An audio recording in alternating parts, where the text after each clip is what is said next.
de Bilal Hassani en est un exemple. Sur place, Franck Genozo, Gianna Messina. Une ville en état d'alerte est pour l'État d'Israël un enjeu d'image essentiel. L'Eurovision est une vitrine internationale que 20 000 policiers sont chargés de protéger. Sur fond de menaces sécuritaires venues de Gaza et d'appels au boycott d'organisations pro-palestiniennes. Ces fans français, eux, n'ont pas hésité à faire le déplacement.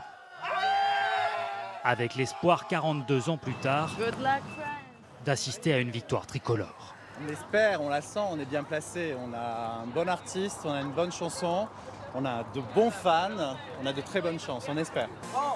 Dans les coulisses, Bilal Hassani, le candidat français, est concentré, à quelques minutes à peine de son entrée en scène.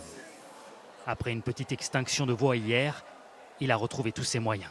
Je suis le même depuis tout petit. Sa chanson raconte son combat pour avoir le droit d'être lui-même. Je rêve, je suis un roi. À 19 ans, Bilal Hassani et ses danseuses porteront ce soir un message de tolérance. On veut, sur scène, à l'Eurovision, montrer un message d'acceptation de soi et montrer aux gens qu'ils peuvent être qui ils ont envie d'être et qu'ils n'ont pas besoin des autres pour exister. Ses perruques, son style flamboyant et son homosexualité revendiquée lui ont valu des torrents d'insultes sur les réseaux sociaux. Mais les experts de l'Eurovision ont été bluffés par sa force de caractère et sa parfaite maîtrise de l'anglais. Lui, le petit garçon issu d'une famille musulmane qui a étudié dans une école catholique et affirme avoir lu la Torah, un artiste qui se veut inclassable. Je suis très difficilement identifiable parce qu'il n'y en a pas deux comme moi.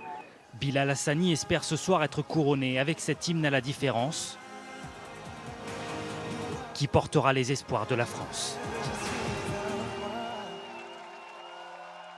Et on prendra bien sûr la direction de Tel Aviv pour le grand direct de ce soir à la fin de ce journal avec notamment Stéphane Bern. Ils étaient ce matin plusieurs centaines